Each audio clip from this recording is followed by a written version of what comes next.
ತಾಲೂಕಿನ ಹೊನ್ನೇನಹಳ್ಳಿ ಗ್ರಾಮದಲ್ಲಿ ಶನಿವಾರ ಸಂಜೆ ಜೈ ಭೀಮ್ ಜೈ ಭಾರತ್ ಸಂಘಟನೆಯ ವತಿಯಿಂದ ಮಹಿಳೆಯರಿಗೆ ಸೀರೆ ವಿತರಣಾ ಕಾರ್ಯಕ್ರಮವನ್ನ ಅತ್ಯಂತ ಅರ್ಥಪೂರ್ಣವಾಗಿ ಆಯೋಜಿಸಲಾಗಿದೆ. ಇನ್ನು ಸಂಘಟನೆಯ ಅಧ್ಯಕ್ಷ ದಲಿತ್ ನಾರಾಯಣಸ್ವಾಮಿ ಅವರ ನೇತೃತ್ವದಲ್ಲಿ ನಡೆದ ಈ ಕಾರ್ಯಕ್ರಮದಲ್ಲಿ ನೂರಾರು ಮಹಿಳೆಯರಿಗೆ ಸೀರೆಗಳನ್ನು ವಿತರಿಸಲಾಯಿತು. ಕಾರ್ಯಕ್ರಮವನ್ನು ಉದ್ದೇಶಿಸಿ ಮಾತನಾಡಿದ ಸಂಘಟನೆಯ ಅಧ್ಯಕ್ಷ ದಲಿತ್ ನಾರಾಯಣಸ್ವಾಮಿ, ಮಾನ್ಯ ಮುಖ್ಯಮಂತ್ರಿಗಳ ಮಾಧ್ಯಮ ಸಲಹೆಗಾರರಾದ ಕೆ.ವಿ. ಪ್ರಭಾಕರ್ ಅವರು ಇದೇ ಜಿಲ್ಲೆಯವರಾಗಿದ್ದು ಜಿಲ್ಲೆಯ ಅಭಿವೃದ್ಧಿಗೆ ಹಗಲಿರುಳು ಶ್ರಮಿಸ್ತಾ ಇದ್ದಾರೆ. ಅವರು ಕಳೆದ ಹಲವು ದಿನಗಳಿಂದ ಹಲವಾರು ಬಗೆಯ ಸಮಾಜ ಸೇವೆಗಳನ್ನ ಮಾಡ್ತಾ ಬಂದಿದ್ದಾರೆ. ಅವರ ಸಮಾಜಮುಖಿ ಚಿಂತನೆಯನ್ನ ನೆನೆದು ಮತ್ತು ಕಾರ್ಮಿಕ ದಿನಾಚರಣೆಯ ಅಂಗವಾಗಿ ಈ ಸೀರೆ ವಿತರಣಾ ಕಾರ್ಯಕ್ರಮವನ್ನ ಹಮ್ಮಿಕೊಳ್ತಾ ಇದ್ದೇವೆ ಎಂದು ತಿಳಿಸಿದರು. ಇನ್ನು ಕೆ.ವಿ. ಪ್ರಭಾಕರ್ ಅವರನ್ನ ಜಿಲ್ಲೆಯ ಒಬ್ಬ ನಿಷ್ಠಾವಂತ ನಾಯಕ ಎಂದು ಅವರು ಬಣ್ಣಿಸ್ತಾ ಇದ್ದಾರೆ.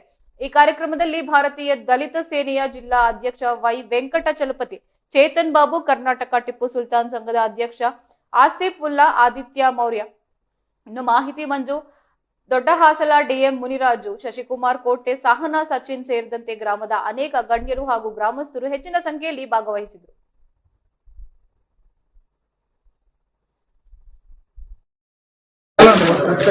ಈ ದೇಶದಲ್ಲಿ ಪ್ರಪಂಚದಲ್ಲಿ ಆಚರಣೆ ಮಾಡತಕ್ಕಂತ ಕಾರ್ಮಿಕರ ಡೇ, ಈ ಕಾರ್ಮಿಕರ ಡೇ ಇಡೀ ಈ ಕಾರ್ಮಿಕರ ಒಂದು ಏನವರ ಕಷ್ಟ ಮತ್ತು ಅವ್ರು ಮಾಡ್ತಕ್ಕಂಥ ಒಂದು ಶ್ರಮಿಕರು, ಶ್ರಮಜೀವಿಗಳು ಇವತ್ತು ಯಾರನ್ನಿದ್ರೆ ಅದು ಈ ದೇಶದ ಕಾರ್ಮಿಕರ ಡೇ ಆಗ್ಬೇಕಂತ ಹೇಳಿದ್ರೆ 1835ರಿಂದ ಹಿಡಿದು 1886ರವರೆಗೂ ಈ ಕಾನೂನು ಜಾರಿಯಾಗಿಲ್ಲ. 1886ರಲ್ಲಿ ಕಾನೂನು ಜಾರಿಯಾಗ್ತೈತೆ. ಇಂಥ ಕಾರ್ಮಿಕರು ಇವತ್ತು ನಮ್ಮ ದೇಶದಲ್ಲಿ ಇವಾಗ ನಾವು ಏನು ಇವತ್ತು ನಿಂತು ಇವತ್ತು ನಾವೆಲ್ಲ ಮಾತಾಡ್ತಾ ಇದ್ದೀವಿ ಅಂದ್ರೆ ಅದು